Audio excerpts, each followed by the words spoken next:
The terrifying events of Sabrina unfold within the luxurious yet strained home life of Maira, a successful businesswoman who owns a custom doll manufacturing company, and her husband Rayif, an equally successful and wealthy entrepreneur.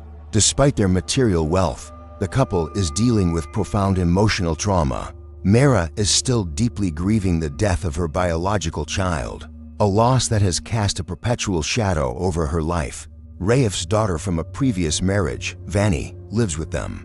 But Vanny is also haunted by the tragic death of her own mother and struggles to fully bond with Maira, her stepmother. Vanny's unresolved grief and isolation become the crucial entry point for the supernatural forces that soon consume the household. The catalyst for the horror is Vanny's birthday. A mysterious figure gifts Vanny a seemingly innocuous object, a Ouija board.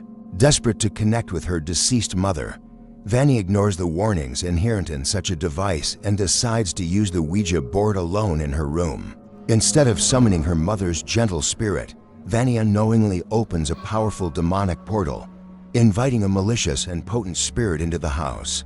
The spirit, seeking a vessel, chooses a doll crafted by Maira's own company, a specialized doll named Sabrina. The doll becomes possessed, serving as the physical conduit for the evil entity. Almost immediately, the peaceful facade of the Larrabee home cracks. The first manifestations are subtle but unsettling: strange noises, flickering lights, and the sensation of a cold, malevolent presence. Vanny is the first to be directly affected. She claims that the Sabrina doll is speaking to her, relaying messages and secrets supposedly from her deceased mother. Maira and Rayif initially dismiss Vanny's claims as the actions of a highly traumatized child resorting to a psychological coping mechanism. However, as Vanny's behavior becomes more erratic, marked by violent outbursts, sleepwalking, and deep fear, they realize the situation transcends simple grief or psychological distress. The paranormal activity quickly escalates, from auditory disturbances to physical threats. Objects move violently, doors slam shut with impossible force, and the family is subjected to terrifying, direct assaults. It becomes clear that the entity possessing the Sabrina doll is not a benign ghost but a powerful, ancient demon Jinn seeking control and chaos. Driven by fear for her stepdaughter and husband, Maira realizes she needs help that traditional science or medicine cannot provide. She turns to Rayif's brother, Rikki, for assistance. Rikki, unlike the pragmatic Rayif, has a deep, secret knowledge of the occult. He is known in certain circles as a doll master or an expert in supernatural phenomena and cursed objects.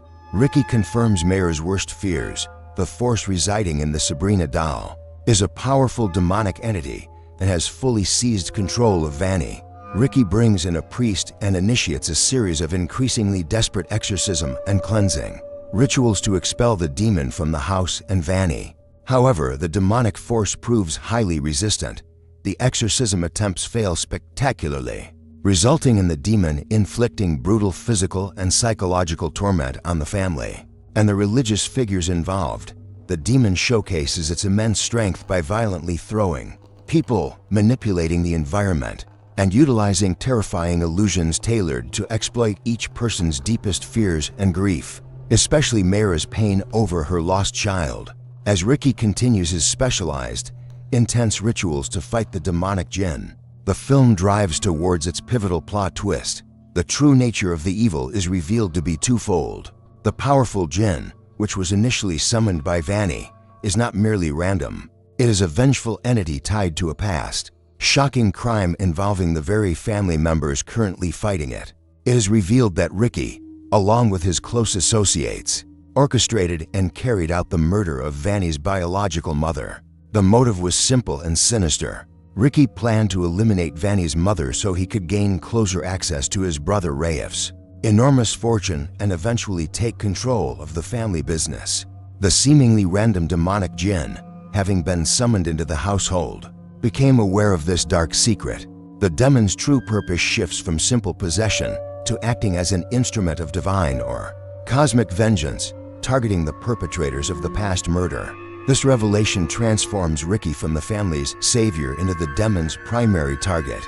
The final act becomes a brutal, supernatural showdown not between the family and the demon, But between the vengeful demonic entity and the criminal Rikki and his co-conspirators, the Sabrina doll acts as the Jinn's weapon and central focus during this confrontation.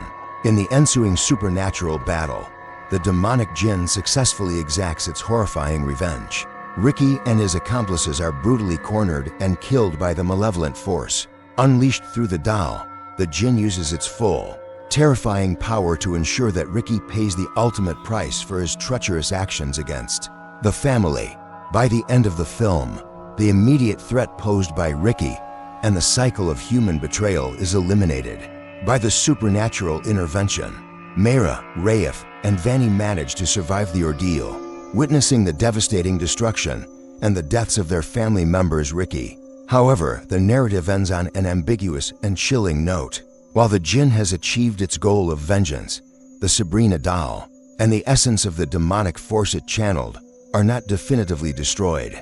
The ambiguous conclusion strongly suggests that the demonic presence may linger, or the evil entity could resurface, leaving the audience with the lasting impression that the trauma and the supernatural threat have not been fully expelled from their lives, setting the stage for future installments in the horror franchise.